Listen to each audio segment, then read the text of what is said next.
মুহূৰ্তত এটা অত্যন্ত গুৰুত্বপূৰ্ণ খবৰ দিব বিচাৰিছো মিয়া সন্দৰ্ভত মন্তব্য কৰি যেন এতিয়া বিপদত পৰিছে ৰাজ্যৰ মুখ্যমন্ত্ৰী ডক্টৰ হিমন্ত বিশ্ব শৰ্মা থানাৰ মুখ্যমন্ত্ৰীৰ বিৰুদ্ধে গোচৰ ৰুজু কৰা হৈছে কেইবাখন থানাত গোচৰ দিছে বিভিন্নজনে আৰু এবাৰ মুখ্যমন্ত্ৰীৰ বিৰুদ্ধে গোচৰ দিলে সাংসদ অজিত কুমাৰ ভূঞাই মই 153A 153B সেকশন আৰু under section 2954 Indian panel code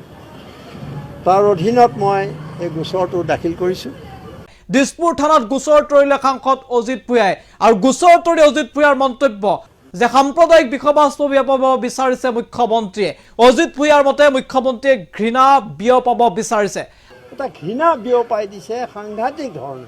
এটো আপোনালোকে জানে মিয়া সন্দৰ্ভত মন্তব্য কৰি যেন বিপদত মুখ্যমন্ত্ৰী কিয়নো হিমন্ত বিশ্ব শৰ্মাৰ বিৰুদ্ধে এবাৰ গোচৰ দিয়া হৈছে দিছপুৰ থানাত গোচৰ দিলে সাংসদ অজিত ভূঞাই দিছপুৰ থানাত গোচৰ তৰিছে সাংসদ গৰাকীয়ে আৰু গোচৰ দিয়ে অজিত ভূঞাৰ মন্তব্য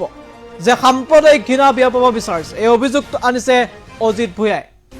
উচ্চতম ন্যায়ালয়ৰ নিৰ্দেশকো কেৰেপ নকৰাৰ অভিযোগ কৰিছে সাংসদ অজিত ভূঞাই তেওঁৰ মতে মুখ্যমন্ত্ৰীয়ে উচ্চতম ন্যায়ালয়ৰ নিৰ্দেশকো কেৰেপ নকৰে সুপ্ৰিম কোৰ্ট হিমন্ত বিশ্ব শৰ্মাই এইবোৰ একো তেওঁ পৰৱা নকৰে এইটো এটা ধাৰণা দিছে তেওঁ অজিত ভূঞাৰ মতে এনে মন্তব্যই দেশৰ ঐক্য সংহতি বিনষ্ট কৰাৰ উপক্ৰম ঘটিছে মিয়া সন্দৰ্ভত মন্তব্য কৰাৰ পাছত এবাৰ মুখ্যমন্ত্ৰীৰ বিৰুদ্ধে গোচৰ তৰিলে অজিত ভূঞাই